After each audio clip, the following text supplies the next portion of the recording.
আসসালামু আলাইকুম। কেমন আছেন?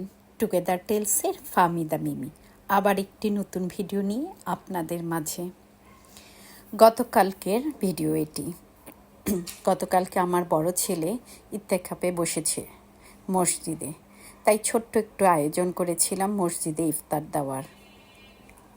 তারই প্রস্তুতি চলছিল।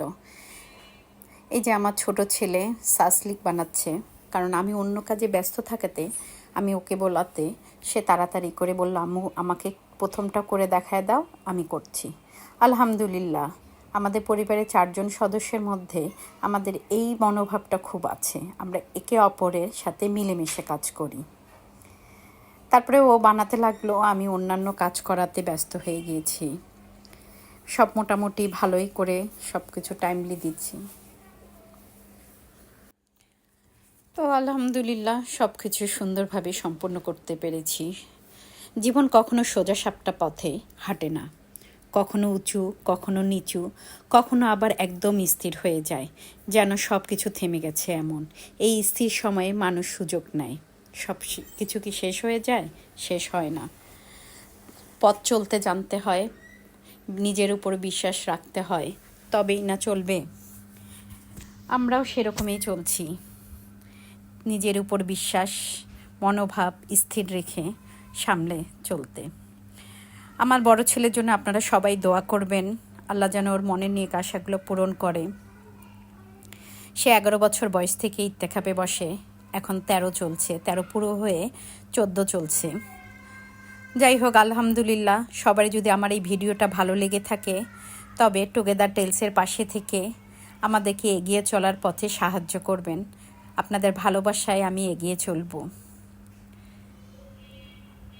এই ভিডিওটা যদি ভালো লেগে থাকে তাহলে একটু কমেন্টস করে আমাকে ভালোবাসা জানাবেন। আপনাদের কমেন্টস আমার খুব প্রয়োজন। আপনাদের লাইক, কমেন্টস, শেয়ার সব কিছুই আমার পথ চলার এই জার্নিটাতে খুব খুব প্রয়োজন। তাই তো আপনাদের কাছে বারবার ফিরে আসি, কোনো না কোনো ঘটনা, কোনো না কোনো কাহিনী, কোনো না কোনো কাজ এইসব শেয়ার করে। কারণ আমার জীবনে এই ছোট ছোট ঘটনাগুলো আপনাদের সাথে শেয়ার করতে আমার খুব ভালো লাগে। তাই তো আপনাদের কাছে ফিরে আসা। যদি ভালো লেগে থাকে আবারও বলছি, লাইক, কমেন্টস, শেয়ার দিয়ে টুগেদার টেলসের পাশে থাকবেন। এই যে দেখতে পাচ্ছেন আমার বড় ছেলে চলে যাওয়ার সময়কার ভিডিও এটা। ভাবলাম ওর যাবার মুহূর্তটা আপনাদের সাথে একটু শেয়ার করি। আমার কলিজা বাচ্চা, ওকে ছাড়া থাকা যে কত কষ্ট। এই 10 দিন থাকবো। যাই হোক, ছোট ভাইও তার সাথে এগিয়ে চলছে, তাকে হেল্প করছে। ভালো থাকুন, সুস্থ থাকুন। টুগেদার টেলসের সামান্য ইফতারের আয়োজন করেছি ওদেরকে মসজিদে দেওয়ার জন্য। মসজিদে অন্যান্য মুসল্লিরাও সাথে ইফতার করবে, তার একটি সামান্য আয়োজন ছিল। আলহামদুলিল্লাহ সব কিছু ভালো হয়েছে। আল্লাহ হাফেজ।